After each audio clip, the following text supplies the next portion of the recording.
My name is Elowen Pierce. I am 32 years old, and I still remember how every sound in the conference room seemed to amplify when my boss Nathaniel pointed at me. Everyone here is valuable to this company, except the failure in marketing. The declaration hung between us like a physical presence while 30 colleagues turned to stare. Their laughter bubbled up, some nervous, others genuinely amused. Each chuckle another needle under my skin. 5 years I'd given to this company. 5 years of arriving before the morning light touched the windows and leaving when security did their final rounds. I sat motionless, my professional smile frozen in place as Nathaniel continued discussing quarterly projections as if he hadn't just publicly decimated me. The presentation slides blurred before my eyes, but I refused to blink. Blinking meant tears, and I wouldn't give him that satisfaction, not when I'd already given him everything else. Before I tell you what happened next, could you please take a moment to think about a time when someone took credit for your hard work, or when you were made to feel small in front of others? I'm asking because what I'm about to share isn't just my story.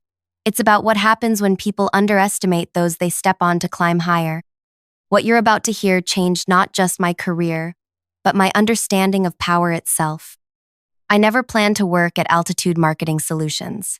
Fresh out of business school with a marketing degree and ambitious dreams, I'd aimed for the creative agencies downtown. But when the economy took a downward turn, I grabbed the first offer that came my way, a junior marketing position at a mid-sized firm with a decent client roster and promises of growth. My first impression of Nathaniel Crawford wasn't negative. As the marketing director, he had an easy confidence that bordered on charm. He wore tailored suits, quoted business books in meetings, and had an impressive way of making CEOs feel understood. "We're building something special here," he told me during my interview, leaning forward with practiced sincerity. "I need people who understand that success comes from sacrifice." I believed him. So much that for the first 2 years, I accepted every assignment, volunteered for weekend work, and crafted presentations he would deliver without mentioning my contribution. "You'll get your time," he'd say, patting my shoulder as he walked away with my research notes. "This is how careers are built." The truth revealed itself slowly. First came the client meeting where I noticed Nathaniel presenting my strategy word for word, including the personal anecdote I'd written as an icebreaker. Then the company newsletter highlighting his innovative approach that I'd spent 3 weeks developing. But the real awakening came during the Westridge project. Westridge Technologies was a potential client that could double our annual revenue. Their CFO, Imogen Halsey, was notoriously difficult to impress. For months, Nathaniel had tried to secure a meeting without success. "It's impossible," he complained during a staff meeting. "They don't return calls and their gatekeepers are impenetrable." That evening, I stayed late, researching Imogen. I discovered she volunteered at a literacy program near our office. The next week, I signed up as a volunteer too. We sorted books side by side for 3 hours before business came up naturally in conversation. "You're with Altitude?" she asked, surprised. "Your firm has been persistent." "We believe in what you're building," I said simply. "But I understand if we're not the right fit." She studied me. "Your director, Crawford. He's quite confident in your pitch emails." "Confidence has its place," I answered carefully, "but I prefer listening first." 2 days later, Imogen requested a meeting, specifically asking that I attend. When I told Nathaniel, his face brightened with triumph. "I knew persistence would pay off," he said, already mentally counting the commission. "I'll handle the presentation. You can take notes." The meeting went brilliantly because Imogen directed her questions to me. Whenever Nathaniel tried to dominate, she politely redirected. By the end, she requested that I be her direct contact. Nathaniel agreed enthusiastically in the room. In the elevator afterward, his demeanor changed. "What did you do?" he demanded. "How do you know her?" I explained about the volunteer work. That's practically stalking," he sputtered. "It's unprofessional." "It's relationship building," I corrected, and it worked. The next day, Nathaniel informed me that, after consideration, he would remain Westridge's primary contact. "It makes more sense hierarchically," he explained. "You understand." I did understand. I understood perfectly. That night, I made a decision. I created a separate contact list, my personal email, my cell phone number, and began quietly providing it to key clients. For after-hours emergencies, I explained. Sometimes approvals can't wait for morning. They were grateful, and they used it, not just for emergencies, but for questions, concerns, weekend thoughts, and middle-of-the-night worries. Over the next 3 years, I built a shadow network of relationships. When clients called the office, they worked with Nathaniel. When they needed actual solutions, they texted me. I answered emails at midnight, delivered last-minute changes before dawn, and remembered their children's names and school achievements. To Nathaniel and upper management, I was the adequate but unexceptional marketing coordinator who handled administrative tasks. To our clients, I was the indispensable problem solver who made their lives easier. The company systems showed Nathaniel as the account manager for our top 20 clients. Reality told a different story. 17 of those clients had my personal phone number on speed dial. 15 had never spoken to Nathaniel without me present in over a year. 12 had explicitly told me they worked with Altitude because of my service. All while Nathaniel received performance bonuses for exceptional client retention. I wasn't the only victim of his credit stealing. My colleague Dario created an award-winning campaign that Nathaniel presented as his brainchild at an industry conference. Priya developed a digital analytics system that Nathaniel showcased to the board as evidence of his technical innovation. Vihan's crisis management strategy for a difficult client became another chapter in Appling's system, Nathaniel's self-mythology. We commiserated after hours, these talented people whose work fueled someone else's reputation. But we needed our jobs, needed the references, needed the health insurance and steady paychecks. So we endured. Until that quarterly meeting. The humiliation wasn't random. Earlier that week, we had lost a potential client, the only presentation I hadn't helped Nathaniel prepare because I was managing a crisis for our largest account. The potential client had asked technical questions Nathaniel couldn't answer. Rather than admit his knowledge gap, he'd made promises our team couldn't fulfill. When I learned about these promises, I sent a private email suggesting we clarify our capabilities before contracts were signed. The client ultimately went with a competitor, citing concerns about transparency. Nathaniel needed a scapegoat. I became the failure in marketing. As my colleagues' laughter faded and Nathaniel continued his presentation, something crystallized within me. Not rage, something colder and more focused.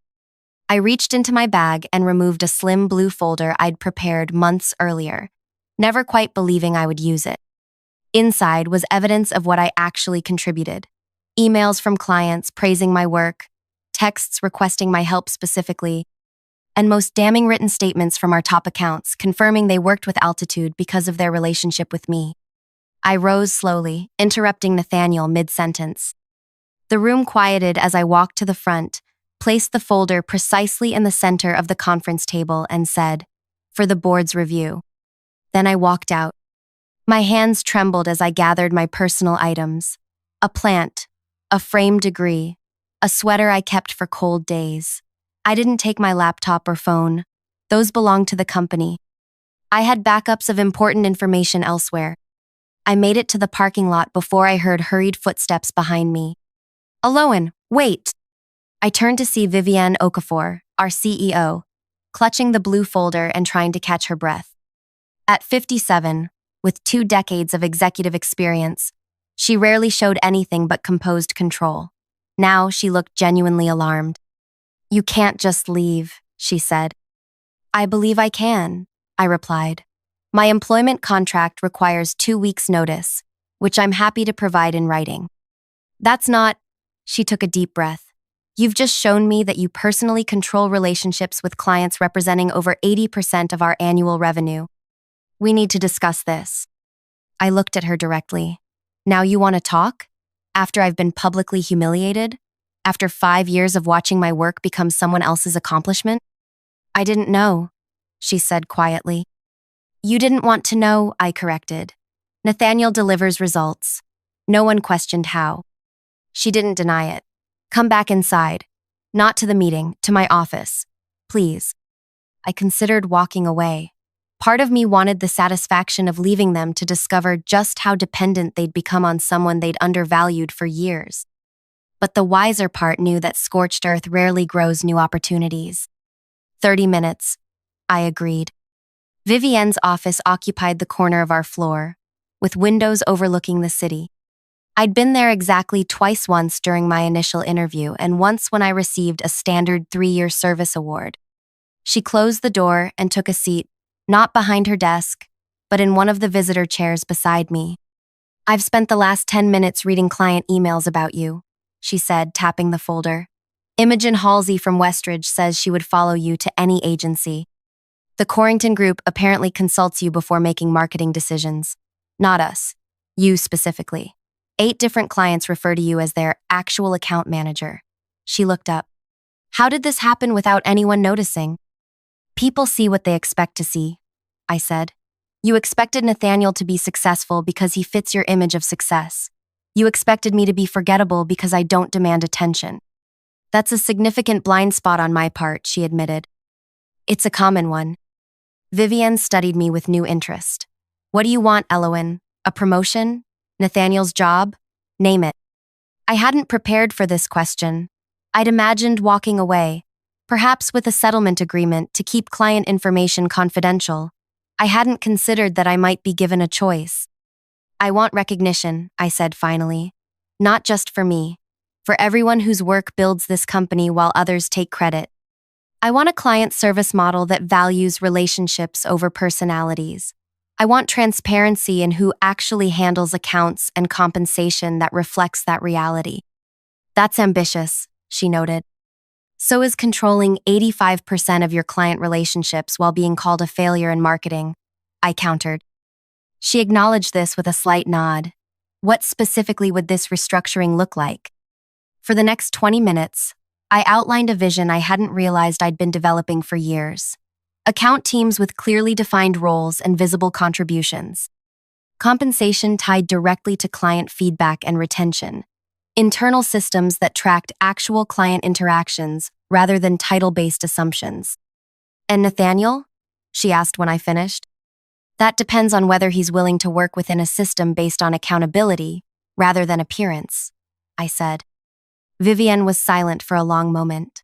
The board meeting is next week. I'd like you to formally present this restructuring proposal. She held up a hand as I started to object. Not as a negotiation for your continued employment. As the new director of client relationships, a position reporting directly to me. And my current position? We'll need to fill that, unless you have someone in mind who could handle marketing coordination under your leadership. The image of Nathaniel relegated to administrative support flashed through my mind. It had a certain poetic justice. I'll think about it, I said. 1 week, Vivienne agreed. No announcements until after the board meeting. In the meantime, she hesitated. How do we handle the situation downstairs? I considered this. Tell them I've taken the rest of the day for personal reasons. Nothing more until decisions are finalized. She stood, extending her hand. Thank you for not simply walking away, Elowen. It would have been justified but devastating for the company. I shook her hand. I'm not doing it for the company. I'm doing it for the people who deserve better. Walking out of the building for the second time that day felt different. The weight of decision now rested with me, not with those who had underestimated me for years. If you're enjoying this story so far, please take a moment to like this video and subscribe to our channel. Click the bell icon for notifications because the revenge that's coming next is something you won't want to miss.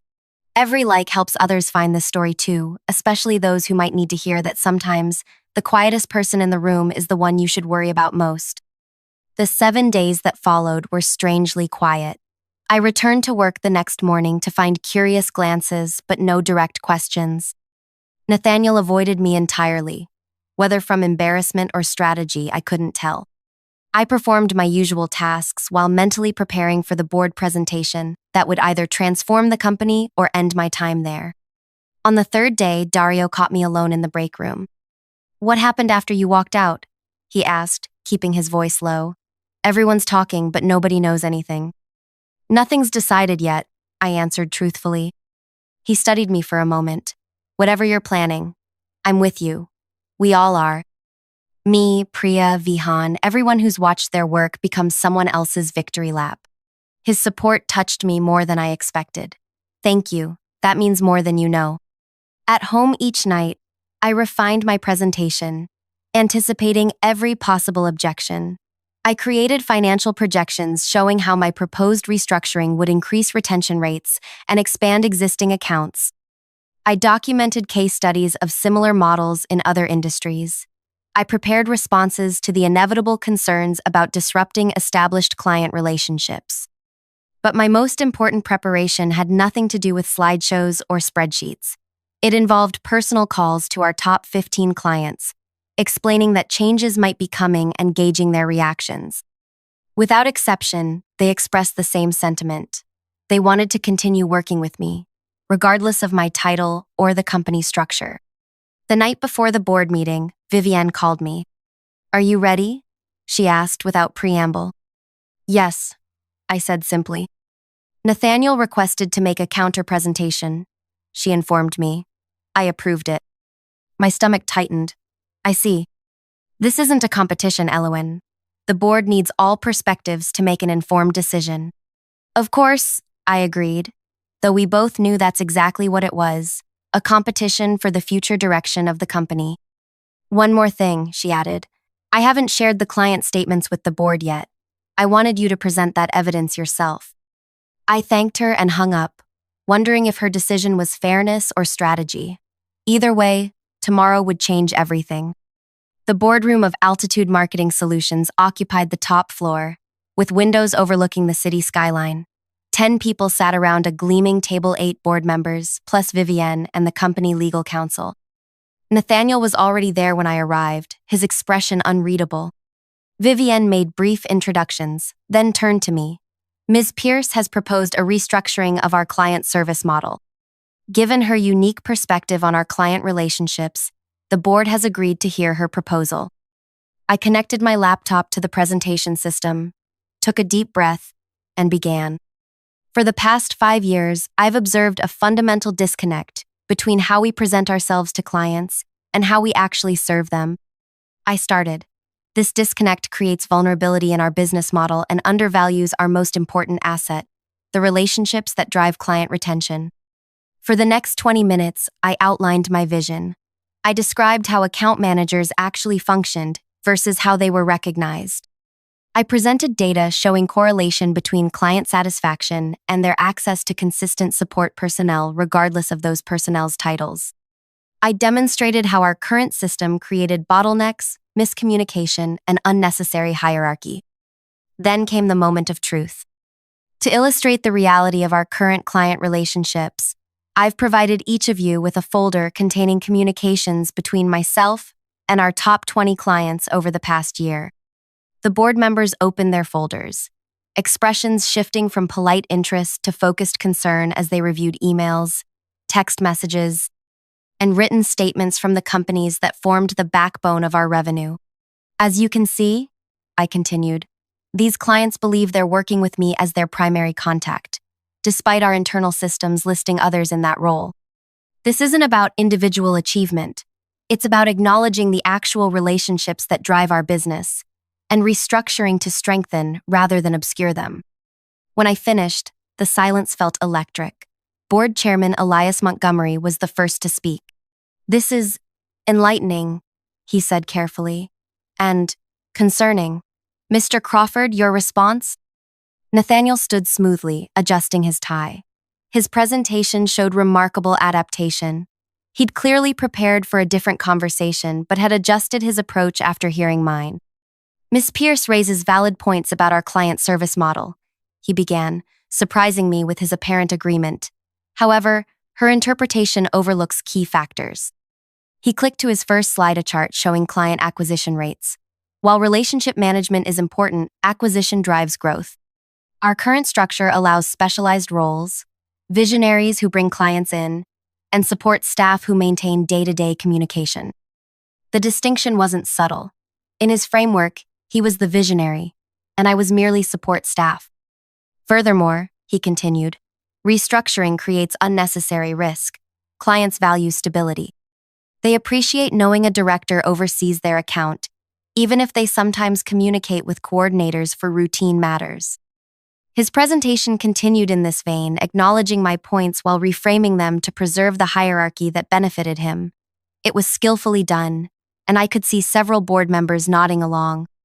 When he finished, Chairman Montgomery thanked us both and asked us to wait outside while the board deliberated. In the hallway, Nathaniel and I stood awkwardly distanced from each other. "Nothing personal," he said after a minute of silence. "This is business." I looked at him directly. "Everything about business is personal, Nathaniel. That's what you never understood." Before he could respond, we were called back in. The board members sat with more serious expressions than before. Chairman Montgomery addressed us. "We've reviewed both presentations and the supporting evidence. This situation reveals significant oversight in how we've managed client relationships." He turned to me. "Ms. Pierce, your documentation of client communications is compelling. It suggests a level of relationship dependency that poses both opportunity and risk for the company." He shifted toward Nathaniel. "Mr. Crawford, your points about stability and specialized roles have merit, but cannot outweigh the reality of who our clients actually trust with their business." Vivienne took over. "The board has approved a modified version of Ms. Pierce's restructuring proposal, effective immediately. We'll create a new client relationship department under Elowen's direction, with transparent attribution of account responsibilities and compensation adjusted accordingly." I maintained my professional composure, but inside, validation surged through me. "Additionally," she continued, "we're implementing a full audit of all client accounts to accurately document who manages each relationship. This will require a temporary reassignment of some personnel until the audit is complete." She turned to Nathaniel. "Mr. Crawford, your experience in presentation and acquisition remains valuable. You'll transition to new business development, focusing exclusively on bringing in new clients. Once acquired, these accounts will transition to the client relationship department for ongoing management." The demotion was tactfully presented but unmistakable. Nathaniel would no longer control existing accounts or take credit for others' relationship management. His face remained impassive, but a muscle twitched near his jaw. "The board expects full cooperation during this transition," Chairman Montgomery added, his tone making clear this wasn't a request. "We'll reconvene in 90 days to assess progress." Outside the boardroom, Vivienne pulled me aside. "We need to announce this today. The whole company should hear it directly from leadership rather than through gossip." 2 hours later, the entire staff gathered in our largest conference room. Curiosity and tension filled the air company-wide meetings. Without prior notice usually meant layoffs or major announcements. Vivienne explained the restructuring with practiced executive clarity, presenting it as strategic evolution rather than correction of a flawed system. When she introduced me as the new director of client relationships, surprised murmurs spread through the room. "Additionally," she continued, "we're establishing a team structure that properly recognizes contributions to client retention. Dario Espinoza will lead creative services. Priya Nayak will head analytics and reporting. Vihan Mehta will direct crisis management." My colleagues' faces transformed with stunned recognition. All the people whose work had been claimed by others were suddenly being elevated. Across the room, Nathaniel sat with a rigid smile, his new title noticeably absent from the announcement. Vivienne concluded with practiced optimism about our future, then opened the floor for questions. The first came from Lena in accounting. "What happens to current account assignments?" she asked. "Excellent question," Vivienne replied. "Over the next 2 weeks, Ms. Pierce will conduct a comprehensive review of all client relationships to determine who actually maintains each account. Staff will be reassigned based on documented client interaction, not previous title." Another hand rose Jorge from the design team. "Will compensation models change to reflect the new structure?" "Yes," I answered, stepping forward. "Those who maintain client relationships will receive appropriate compensation for that responsibility, regardless of seniority or previous arrangements." The implications rippled through the room. Those who had done the work would finally be recognized and rewarded for it. Those who had claimed credit would lose both status and financial benefit. As the meeting dispersed, I felt the weight of 30 different reactions. Some colleagues approached with congratulations. Others observed cautiously from a distance, calculating how these changes might affect them. Nathaniel disappeared immediately. The transformation that followed wasn't easy. Restructuring never is, especially when it challenges established power dynamics. The first week brought resistance from those who benefited from the old system.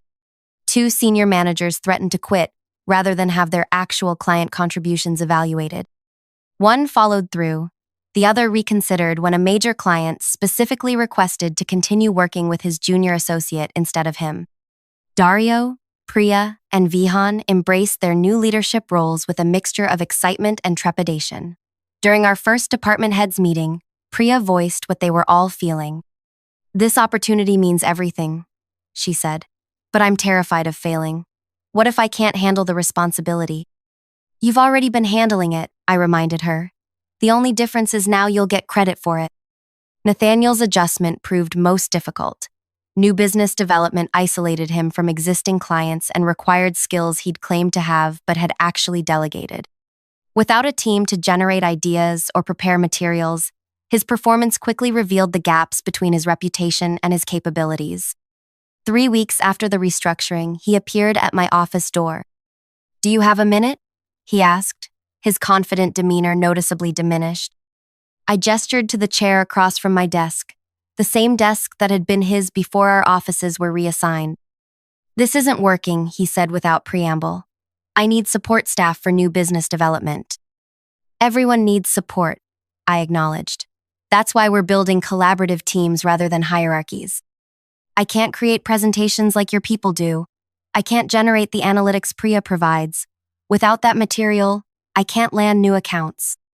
I studied him, recognizing the unfamiliar territory he found himself in, actually needing to acknowledge others' value. "You're right," I said. "No one person can do everything this business requires. That's the entire point of our restructuring." "So, you'll assign someone to prepare my materials?" "No, but I'll have our teams collaborate with you, with proper credit for their contributions. You bring valuable skills in presentation and relationship initiation. We need those skills, just as you need the support of people with different talents." He seemed about to argue, then deflated slightly. "Fine. When can we start?" "We already have. Check your email. You're included in tomorrow's creative brief for the laden pitch. Your role is clearly defined, as is everyone else's." After he left, I sat quietly, absorbing the reality of our reversed positions. There was satisfaction in it, certainly, but something else too, the recognition that true success would come not from his diminishment, but from creating a system where everyone's contributions were valued appropriately. The client audit confirmed what I already knew. Most of our major accounts maintained relationships with staff members who received little recognition for their role. We restructured accordingly, with compensation adjustments that caused our CFO visible distress, until I demonstrated how improved retention rates would offset the increased costs. 2 months into the new structure, results began speaking for themselves. Client satisfaction scores increased by 22%. Staff turnover dropped dramatically. 3 clients who had been considering other agencies recommitted to extended contracts. Most surprisingly, after his initial struggle, Nathaniel began finding his proper place. Without the pressure to appear omniscient, he focused on the relationship initiation he actually excelled at. His first successful acquisition under the new system was noteworthy not for its size but for his acknowledgement of the team that helped secure it. "I couldn't have done this without Dario's creative direction and Priya's market analysis," he said during the announcement, words I never expected to hear from him. At the 90-day board review, Vivienne presented numbers that exceeded even my optimistic projections. Chairman Montgomery nodded with satisfaction. "It appears transparency suits us," he remarked. "The question now is sustainability. Can this model continue to function as we grow?" "That's our next challenge." I agreed. "We're documenting every process and relationship dynamic to create scalable systems. The core principle remains the same, recognizing the actual work rather than the perception of work." "And what about you, Miss Pierce? another board member asked. Are you satisfied with the outcome of your initiative? The question gave me pause. Was I satisfied? The restructuring had given me the recognition and authority I'd earned. It had elevated deserving colleagues and created a more equitable system. But satisfaction implied an endpoint, and I was just beginning. I'm encouraged, I answered carefully. But true success isn't measured in 90 days. It's measured in the culture we create going forward. Later that evening, as I was preparing to leave, Vivienne stopped by my office. The board is impressed, she said, particularly with how you've handled Nathaniel. They expected you to push him out. That was never my goal, I replied. Removing him wouldn't solve the underlying problem. She leaned against the doorframe. No, but it might have felt satisfying. I smiled slightly. More satisfying is watching him learn to succeed within a fair system rather than at others' expense. That's unusually gracious. It's practical. Grudges take energy I'd rather invest elsewhere. She nodded thoughtfully. We're expanding next quarter, opening the West Coast office we've discussed for years. I'd like you to oversee the client transition. That's a significant responsibility. One you've earned through demonstrated competence, not office politics. She straightened. Consider it officially offered. After she left, I sat at my desk, the desk that had once symbolized everything I couldn't access, and reflected on how thoroughly circumstances had changed. The journey from invisible contributor to recognized leader hadn't followed any path I'd imagined. The transformation hadn't come through a dramatic confrontation or public humiliation of those who had undervalued me. It had come through simply revealing the truth and creating a system where truth mattered.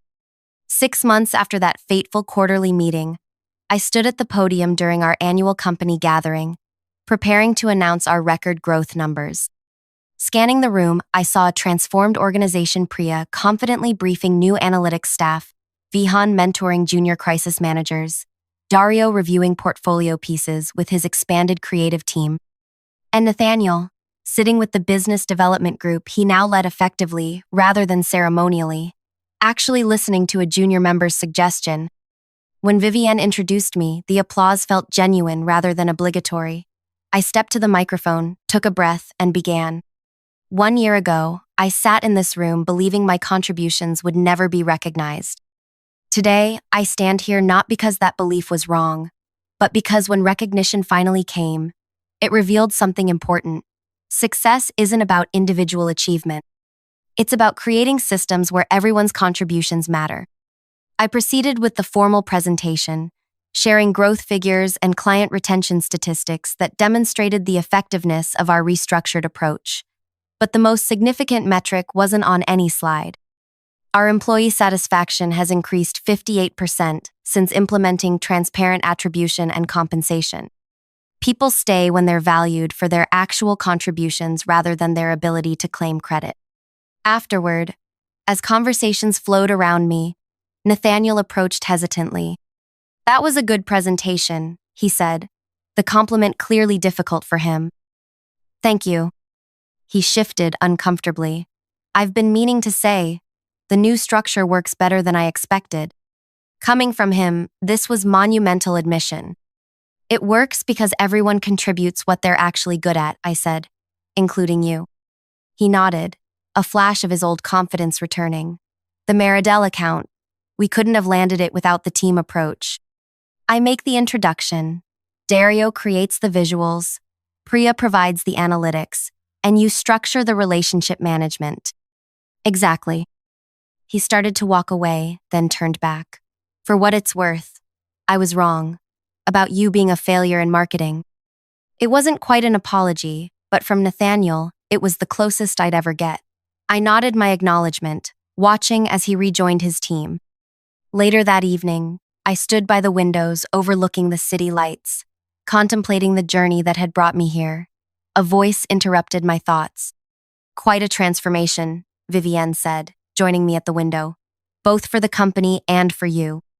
Change was necessary, I replied.